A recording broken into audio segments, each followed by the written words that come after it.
I'm tired. I'm tired of losing. Huh? I don't want to lose anymore. Today, I will be Beznabub. I will make sure no goals. Nothing. We win 3-0. Huh? I will do it. Today is the day. Hey, Bob, you know the game's at 12:30. What? 12:30? I go back to sleep. We're hanging overtime! We're hanging overtime! We're hanging overtime! Let's go Panthers! Let's go Panthers! Let's go Panthers! Let's go! Go! Puck drop. And 3, 2, 1. Let's go Panthers! Let's go Panthers! Let's go Panthers! Let's go! Go! All right. Jeez. That's still one more try. All right. How would that hurt? All right. So that's what kind of day it's going to be, huh? Okay. As you can tell, we have the Red Wings today. 12:30, Saturday afternoon. You guys say it with me now. I should be fishing. That's right. It's been cloudy and crappy weather, and now I wake up. It's gorgeous. There's not a lot of wind. But I'm here with you because I love you all and because I have to eat. So, I'm irritated because I just looked at the article from George and looked at what the lines are supposed to be today. Now, I know Lomberg had kind of been a little bit dinged. Is he still dinged? I haven't seen that. Because if Lomberg is healthy, why in good God creation are we going to continue to have Lorenz centering that line with Stenlin, and now we've got Cousins on the fourth line. We've moved Rodriguez into Cousins' spot. Maurice is just the most stubborn, mule-headed mother heifer I've ever seen in my life. We were not playing well. He moved Cousins to the second line. All of a sudden, we went on a crazy good run. We made the trade for Tarasenko. We moved Cousins back down, and we've been ass ever since. It's not difficult. It's not rocket science. So, and Lomberg, if Lomberg is healthy, he should not be off the ice. This should be under no, look at this, I'm already ranting, the game hasn't even started yet. There should be no circumstances under which Ryan Lomberg is healthy and he is scratched in favor of Lorenz. So, got Bubba in net today. Hopefully that works out for us. I would have liked to see Stolarz again to give Bob some extra rest. But whatever the hell Maurice is doing, I sure as hell I don't know. Now, somebody had mentioned on the stream that in a roundabout way, Maurice had kind of said he was going to do some experimenting during this time, and then we'll probably see our real playoff lineup April 6th, I think it was, against the Bruins. Okay, I mean, all right. I mean, the Leafs are closing in on us. We're losing so often, okay? We'll see. And this is not a knock on, I mean, I'm not saying Lorenz sucks. I'm not saying it's anybody's fault. I hope he knows what he's doing. And I know that sounds kind of stupid considering what he did last year. But last year, he moved the lines and they left him. So, give me 2 points.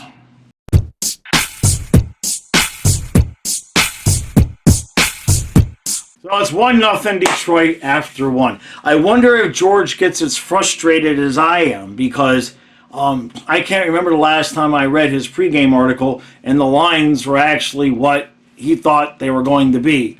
So apparently Maurice decided this time the Yahtzee Cup rolled Rodriguez on the top line and then Verhaeghe with Bennett and Tkachuk and then Lorenz and no Lomberg, no Gadjevich. Because why, I'm sure I don't know, unless this is some Paul Maurice master plan to keep those guys who are really physical, really, really rested and healthy for the playoffs. All I know is that the way to describe how this team is playing right now, it is as though they have their head up their ass looking for their ass. Let's move on to the second period.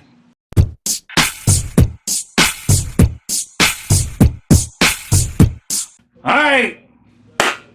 Hey, I finally got the clap right. It's still 1-0 after two. Now, Maurice made changes to the lines that was required. He changed the lines to Verhage up top and Reinhardt up top and Cousins on the second line and Tarasenko with Lundell and Lusterine and Rodriguez in the fourth line. And that's the second game in a row he's moved Rodriguez to the fourth line. How about Gadjevich or Lomberg? Are they dead? Did they get run over? Did they get attacked by the aliens at the Miami Mall? Come on. I know he can't make changes during the middle of the game. We had, I think with 5 minutes left, Goldie and Randy said we already had 62 shot attempts. And we played a much better period of hockey that period. And then, of course, after hitting the post and hitting Alex Lyon in the center of his belly multiple times, we had an incredibly, we had a really, really nice shorthanded chance. I'm exhausted from this game. And Barkov passes it to Reinhardt, and it's wide open. And Alex Lyon, where the hell is the word? Where's the thing? This dude now is pissing me off. We're going to try this. Here's the book. All right, now look, I'm going to try this. All right? If this works, you got to buy the book. Okay? So I'm going to take the Alex Lyon thing, and we're going to put it, let's find a page. Let's find, look at the first page. Oh, man. Damn it. This is the first page I turned it to. There's Ellie kissing me, and there is Sonia laying on Fluffy. Yeah, Sonia laying on Fluffy and Ellie kissing me. It had to be the first page that I opened it up to. So, yeah. So I'm going to take the Alex Lyon poster and put that right here in the book. And let's see what happens to Alex Lyon during the rest of this game. Let's move on to third period. We are going to overtime! Woo-hoo! We are going to the shootout, and it is my favorite part of the game!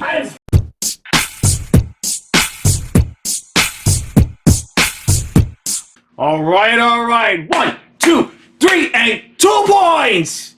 Oh, finally. Now, for many of you, it's just a random finally getting 2 points. But for me and Kyle, we hadn't called a game since the dog passed where we got 2 points. And it was getting a little bit old, I'm not going to lie. So Alex Lyon is going to stay in the book. What do you think about that? Huh?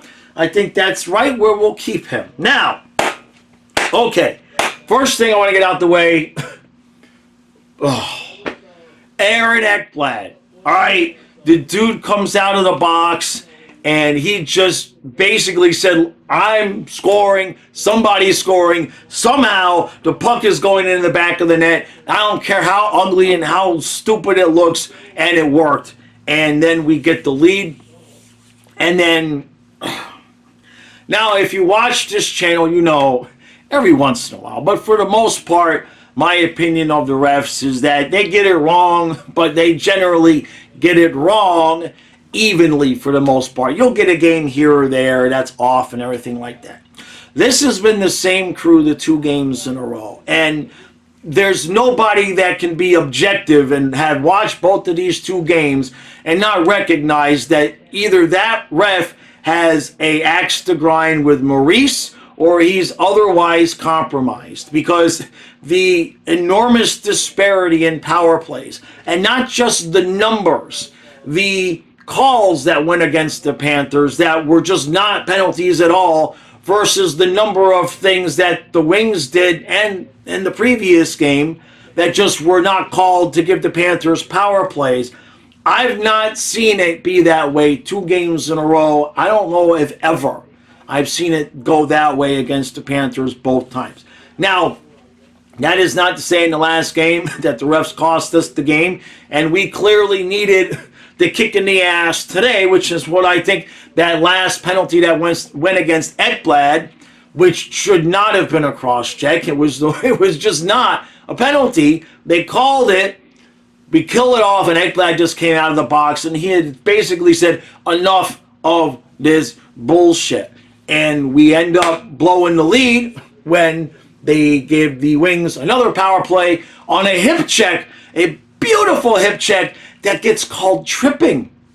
That apparently people in the chat were saying that the Red Wings announcers were saying, yeah, that's not a penalty. So, we got the 2 points despite that, but remember that name, Chris Mooney, is that the guy's name? I think that's what his name is. Remember that name, because if we get him in the playoffs, we might have a problem, because that's 2 games in a row where it was just, it was suspiciously bad, okay? Not just bad, but suspiciously bad, one-sided. That's all I'm going to say about it. But hopefully we don't see that crew during the playoffs, because there's something not right with that crew. Now Nick Cousins, I don't know if he got hurt in one of the scrums. It kind of looked like he was on one knee for a little bit of time, and then they ended up moving Rodriguez back up to that line with Bennett and Kachuk. He did come back to the bench when it was shootout time. I don't think he was on the bench for overtime. So that's something to watch. Hopefully he's okay. But obviously, if you got to put Lomberg or Gadjevich or any of these guys on the ice, I've been bitching for that anyway. The point is, the good news is that even though they didn't kind of look like themselves, they found a way to get the win. Bubba made all the saves in the shootout. Alex Lyon got schooled, not by Barkov. He poke-checked Barkov and chirped him a little bit. Reinhardt. Reinhardt's the guy that got the first goal. I think that was the only one that went through. I think that was the only one that went through was Reinhardt, yeah. And then he put Lundell out there for what could have been the game winner. I'm not sure what coach is smoking, but, Lundell managed to put it right into the goalie's belly in the shootout. So anybody else, you guys know I'm a Lundell fan, but he plays great defense. I'm not going to complain. Lundell plays great defense as a 3C. It'd be nice if we could get more offense out of him, but as the configuration of this team goes, I'm not going to complain about it right now. If we ever needed him to be 1C or 2C, it might be an offensive problem. So, for me, Ekblad's the star of this game. He is the one. He kept going. He ended up drawing another penalty where they both got roughing. But that was the only penalties that really got called against Detroit, was the a couple of incidental roughings when they evened things out, and a delay a game where they have to call it. Other than that, in terms of stick infractions and everything else, apparently, according to the referees, Detroit played a perfect game. It's okay. They needed the points way worse than we did, and we got them. And that is all that matters right now, as we finished off this homestand with a win. And now we go on the road. We got Toronto, we got Montreal, Monday, Tuesday. So, don't forget, Tuesday's game, Nick from Twisted Wrister, if the weather holds out, he's actually going to be here visiting for that night. So Nick will be on the stream with us. And I might force him to do something on the recap too, because that would be fun. But other than that, Bubba, we'll give Bubba. Thank you, Bubba. It wasn't exactly Vesna Bob, but I'm not blaming him for that the second goal. Larkin shoots, and it looks like it was going to be a bullet, and he kind of flubs it, and it knuckleball weeble wobbles over Bob's shoulder, and there's nothing you can do about that. Maybe, don't hip check a guy and get called for tripping, Montour. It was a beautiful hip check. It was a beautiful hip check. I've never seen that get called tripping. Now, Randy Moeller kind of thought maybe he was trying to make it okay, so maybe he went a little bit too low. but I've never seen a hip check get called tripping. That is a special skill, and it is what it is.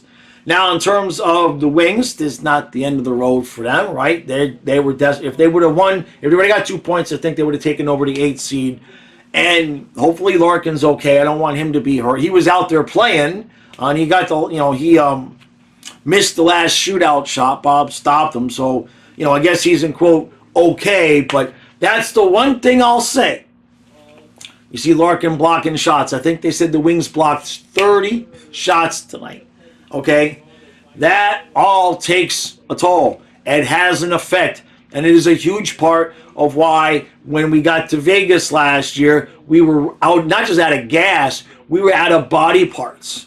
Okay? And we had to be blocking shots, 2 months or at least a month before the playoffs, just desperate for points, trying to get in. So I have no complaints whatsoever with our guys not blocking shots. I know we blocked a couple. But in our position where it's first place or second place, let the goalie make the save. They've got pads for that, okay? Luosterainen blocked a shot the other night, blocked another one tonight. I get queasy when I see that because he's the one that broke his foot when he blocked the shot last year against the Canes at the end. So you don't, no, we don't need to block shots, okay? I think Rodriguez dove and he blocked a shot. You can block shots. Rodriguez can block shots. You've got spare body parts, right? That sounds kind of mean, but you know what I mean. It's just like Luosterainen, we need. You saw it was a big deal. Big difference on that third line without Luosterainen last year. So, all right. That was way more stressful than it needed to be.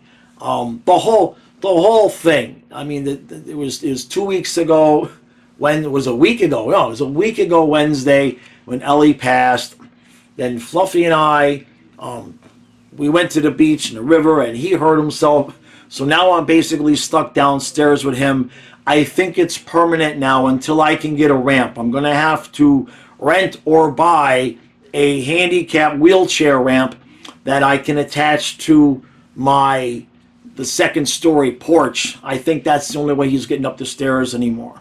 I don't think it's a good idea for him to be walking the stairs anymore. He's going to be 11, so I knew that was coming at some point. But his hips I have to basically help carry him up the stairs. It's not a good configuration because if he gets hurt going up the stairs, he's going to be stuck upstairs. How am I going to get him downstairs? I'm supposed to pick him up and carry him downstairs.